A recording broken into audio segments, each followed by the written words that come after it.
Dan Feldman, NBC Sports Radio, Pro Basketball Talk, the 24/7 live sports talk network, which you can listen at NBCSportsRadio.com. Download the NBC Sports Radio mobile app today. Dan, welcome aboard. How are you, pal?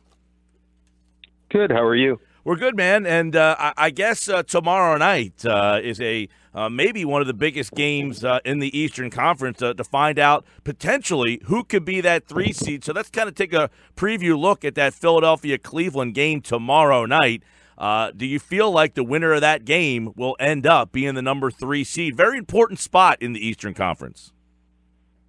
Yeah, whoever wins that would have to be seen as the front runner. They've got the same record now, so somebody going ahead and gaining that win. Yeah, with this late in the season, that would be the front runner. I'm not sure how much of a difference it makes. It would be nice to have home court advantage in that second series. Usually, to me, more than that, the biggest difference between the 2 and 3 seed is getting to play the 6 or 7 seed. But no matter how that shakes out in the lower part of the East standings, I think those teams, the Heat, the Bucks, the Wizards, are all pretty similar in quality. I'm not sure there's one that I'd want to play more than the other, and it's not as if you can predict which one it would be and try and position yourself at this point because they're all so tight at the bottom of the East, too. Dan, when you look at Philly and Cleveland, Philly has beaten Cleveland before, but most people, I think, assume that Cleveland is kind of still a favorite here. How do you think they match up mano-a-mano? Well, I think as long as Embiid is out, that Cleveland is the better team. And so on the simplest level, I think the better team usually wins. But the 76ers are very hot right now. The game is in Philadelphia. I think the 76ers, through this winning streak, have gained a lot of confidence, especially in their ability to play without Embiid. So I think they'll have a real chance, but it's hard not to see Cleveland as the favorite. Are you a little surprised at the way Philly has been able to not only win, but really win going away the last couple of nights without Joel Embiid? It seems like they've adapted pretty well without Joel. Now, obviously the schedule has lightened up as many had talked about and predicted, but they had a streak of double-digit wins going there that you don't quite see in the NBA. Yeah, I mean, on one hand, yes. On one hand, no. Because of the schedule, no. You spread these games out in a different order. I think a lot of them, maybe all of them, are still wins. And if there were tougher games included, that would have ended the streak. It's just how the schedule happened to shake out. Mm-hmm. But no matter who the 76ers have been playing, this team has been very, very bad without Joel Embiid. Even when he rests during games, like a lot of things fell apart earlier in the year, last year, and they've slowly but surely figured out how to do it without him. Ersan Ilyasova, Marco Bellinelli coming over as buyout guys has helped, and a lot of it is confidence. They're gaining confidence in how they play without Embiid, and that's something that could carry over. Dan Feldman, NBC Sports Radio, Pro Basketball Talk, as the Sixers play the Cavs tomorrow night. You can hear that game on 97.3 ESPN. Toronto last night with a big win. What'd you learn about the Raptors? Because people were starting to bail on that bandwagon. Should you clear another seat? The main thing I learned about the Raptors last night is that things are rarely as bad as they seem. They had a little brief stretch, a rough stretch. They lost a couple games. But this is also the point where the Raptors have cinched the number 1 spot. Everybody knows, what they can do in the regular season.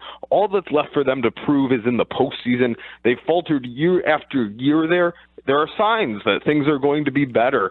The bench is a lot deeper. That should help Kyle Lowry and DeMar DeRozan be more rested going into the playoffs. They're playing a different offensive style, more passing, more ball movement, more player movement. That should help in the playoffs. But for this team especially, there's a lot of I'll believe it when I see it in the playoffs. Well, I was going to ask you, why should we think differently about this team than we have in the past? We've compared them a lot to that 60-win Hawk team from a couple of years ago where, they were the number 1 seed, but nobody really thought they were going to win. Is this team similar, or are they better than that? Well, there are differences, and for the Raptors, this Raptors team, here's what makes them tough in the playoffs. Beyond the bench, beyond the different offensive system, they are so improved defensively. Now, they've been up and down defensively throughout this run they've had of being a good team the last few years. This year, they're up, and that could go a long way in combination with everything else. When you get into the playoffs, teams can scout their opponent better. A lot of times in the regular season, you're just running your sets, your defenses, and hoping it works. You're not adjusting so much to your opponent night to night because the opponent changes too frequently. When you can hone down on one opponent, teams have figured out Kyle Lowry's moves, DeMar DeRozan's moves, have been more comfortable defending them. That's not going to be as easy this year with them becoming more dynamic passers and the other players and themselves moving more, passing more, all those things. It just makes them harder to defend, harder to figure out even after you've seen them. Dan Feldman's with us, NBA, talking Sixers and Cavs tomorrow night, and the top of the Eastern Conference. Where do you put Boston in this mix? They've played pretty well with the injuries. However, the playoffs are a little bit different. The intensity goes up a notch. If they're not healthy, how do you look at Boston? Yeah, if Kyrie Irving's not healthy, they could lose in the first round. They definitely would be susceptible to any of those lower-seeded teams, whoever they're matched up with. If Irving's healthy, I would think they would be able to get past that and get maybe even deep in the playoffs. I would still favor the Raptors, favor the Cavs over them. I think they'd be a real interesting matchup, fully healthy with the 76ers if those two teams meet. But I'm good, without knowing about Kyrie's health, it's really tough to have a lot of confidence in them going into the postseason. How about the health of Cavaliers coach Tyronn Lue is expected back tonight? They went 9-1 without him. Do you mess up that mojo, or are you okay with Lue stepping back on the sideline tonight? Yeah, everything in Cleveland starts and ends with LeBron James.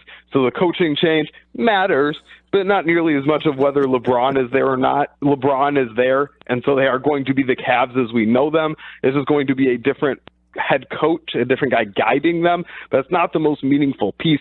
It is good for the Cavs, though. They've changed so much of their roster. They had upheaval everywhere on trade deadline day, so to have steadiness from their coach will be good for them. Big games tonight, Golden State, Indiana. That one has seeding implications. You've got Washington, Cleveland. That has seeding implications. You got the Portland-Houston matchup. And I guess the question off that is this kind of a measuring stick for Portland to find out whether or not we can, trust them or not, believe in them or not? Portland is number 3 in the West. Are they a legitimate contender? Yeah, it could be a measuring stick game. It's going to depend on Damian Lillard's health, whether he even plays. He's been banged up.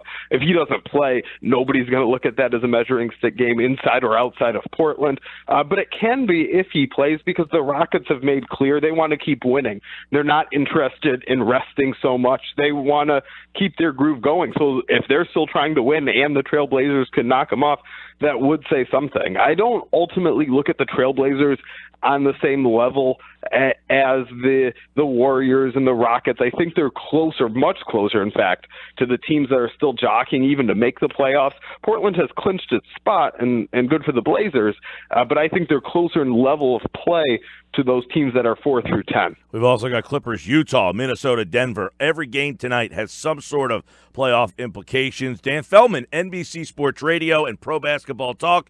It's the 24/7 live sports talk network. You can listen at NBCSportsRadio.com. Download the NBC Sports Radio mobile app today. Dan, thank you so much. Thanks for having me.